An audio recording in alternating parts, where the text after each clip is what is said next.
Hello, everyone, and welcome to English Pod. My name is Marco. My name is Catherine, and today we have an upper intermediate level lesson about something very technical. We're talking about marketing strategies here today. That's right. Today we have an upper intermediate lesson at the office. That is the category of this lesson. And we're basically talking about marketing, a marketing plan, and a lot of technical words around this part of business. All right, so let's take a listen to today's dialogue, and we'll be back in just a moment to talk about what's going on.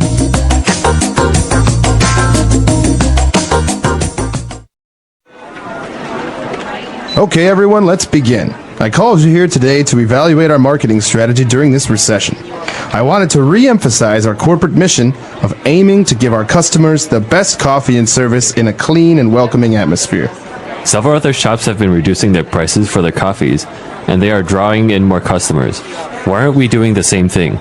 I know that recent sales have been slow, but we are not going to reduce our prices to the level of our competitors. We offer a superior product, and our focus is on long-term growth rather than short-term sales. If we lower our prices, we run the risk of devaluing our product. Customers don't care about coffee anymore. They only care about price. I disagree. Highly discerning customers know that our coffee is far better than the coffee you buy at the other places. Our coffee beans are artisan roasted, and we use state-of-the-art equipment to brew our coffees. When you compare the coffees side by side, our coffee wins the taste test every time.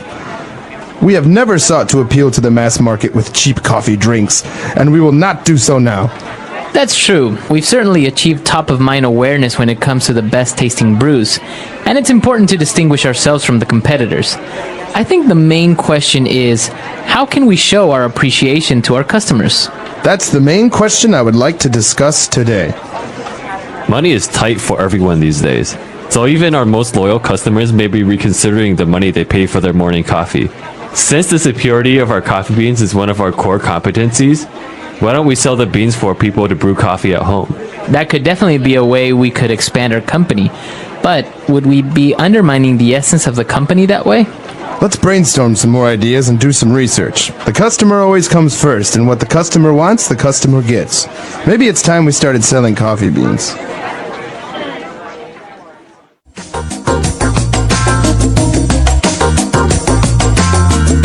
We're back. So a very interesting dialogue. I think this is something very common that would go on in a meeting room when the marketing department is talking about prices and how do we increase sales, etc. So I think we had a lot of difficult words, or maybe words that we didn't really understand well. So let's take a look at some of those in language takeaway.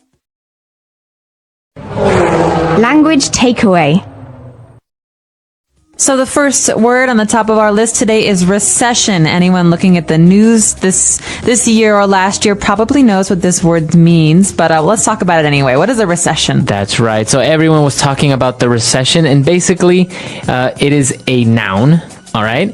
And it means that people don't have enough money like before. And so consequently, services are decreased. People aren't buying as much. So there is a lack of commerce going on in a country, a region, or a city, etc.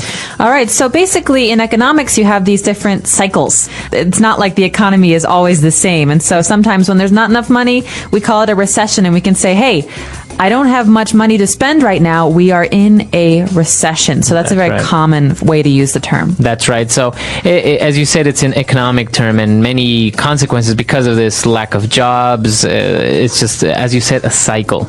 And so apart from a recession, that's why they are brainstorming to see how they can increase sales despite the recession. They also talked about their customers, and that their customers are highly discerning. All right. So this word discerning comes from the verb to discern. Mm-hmm. And it's a really important one because it means to be able to tell the difference, to understand the difference between two different things. Mm-hmm. Okay, so let's say we have 2 cups of soda. Mm-hmm. I'm very good at tasting things, so I can discern the difference. I can discern the difference between these two. I can say one is Coca-Cola and one is Pepsi. Okay, so to discern is to be able to tell the difference or to notice the difference between many things. And so obviously you are a discerning person. All right, or you have discerning taste. This means that you're very good at telling when something is high quality and when it's not high quality. Okay. And well, talking about discerning customers who know what they want. And so they talked about their coffee beans, and it's one of their core competencies. Okay, so this is something you might actually hear in education as well as in business. Something is your competency if you are able to do it. All right, so I am able to write Chinese characters. It's one of my core competencies. Okay, so that's something that I'm able to do. So I consider it one of these central or important abilities. But you always talk about competencies within the context of some area. So my language skills, or in this case, at a company, we're talking about making a coffee. One of the company's core competencies is making their coffee beans. That's something they're good at. That's right. And core, when we talk about core, we talk about the center. We talk about one of the most important things. That's right. Okay. And, well, for the last word that we've prepared to you on Language Takeaway, we talked about them worrying that, selling the coffee beans might undermine the essence of the company. To undermine. Okay, this is a really important verb, and you'll hear this a lot actually in TV shows and especially in dramas. Say, he's undermining my authority, or he's undermining my power. This means that someone is challenging it, or someone is kind of taking it away from you. Okay, so to undermine is to, as you said, challenge or try to take something from you, very sneaky, in a sneaky way sometimes. That's right. So, for example, if I'm the president of a country and someone is trying to take that away from me, someone is trying to be the president and trying to take down my government, he is trying to undermine my power. Okay, very good. So, 4 key words there on Language Takeaway. Now, we're going to move on to Fluency Builder, where we prepared a lot of nice and very good phrases. Fluency Builder. All right, so on Fluency Builder, why don't we start up from the beginning of the dialogue when they were talking about the prices of the coffee, and that other shops have reduced their prices, and so they're drawing in more customers. All right, so the key here is to draw in. This is a phrase. Most people will know the word to draw, to make a design on a page. But to draw in has a very special meaning. It means to attract. Okay, so you want to attract more customers. You want to bring them into the shop, so you're trying to draw them in. So, Marco, what's a good example of of something that a company will do to try and draw in customers? For example, many of you maybe have seen in fast food restaurants when they have a promotion, like you buy one hamburger and you get another one for free. So that's maybe one of the strategies that they're trying to do to draw in customers and maybe not make money, but give people the opportunity to taste their good food. That's right. All right. So the next phrase we've got here is a little bit different. It's talking about the kind of product that they have. They're talking about their coffee beans, and they say that they're roasted and that they use state-of-the-art equipment to brew the coffee. So this phrase, state-of-the-art, what does this mean?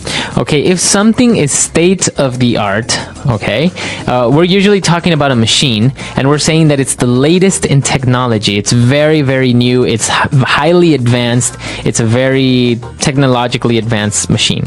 So, for example, the new iPhone 4 is a state-of-the-art cell phone. That means it's the very highest that technology has to offer. And obviously, something that is state-of-the-art is not state-of-the-art forever, because technology changes, and so maybe next year there will be a new state-of-the-art telephone. That's right. So if you notice the spelling as well, we have little hyphens between each word, state-of-the-art, because we take it as a chunk all together, right? That's right. And following that, we have another phrase that is used to talk about products. They say when you compare the coffees we have side by side, our coffee wins against our competitors. So side by side. Okay, so the phrase there is side by side, and they're talking about comparing coffees side by side. So I think this is pretty literal. It's basically saying you put 2 coffee mugs or coffee cups together side by side, and you have people taste, and then you see which one they prefer. That's right. So you can say this when you're making comparisons. When I look at them side by side, I think I like the pink one more than the red one. So you are comparing. You are literally putting putting them next to each other to make a choice of which one is your preference. That's right. Okay, now moving on, we have a very interesting phrase when they were talking about the company and they've achieved top of mind awareness when it comes to best tasting brews. So this phrase, top of mind awareness, very closely related to marketing. What are we talking about here? Well, let's look at the individual words. We have top, which is on top, not on bottom. Mm-hmm. Mind, which is your head or your thinking. And awareness, which is the way that you see things. And so let's take a guess here and say that when I think of a category of product, like coffee, for example, what is the first thing that comes into my mind? That's right. So it's actually a very cool game that you can sometimes play with friends. Basically, just say, okay, when you think of coffee, what is the first brand that comes into your mind? Starbucks.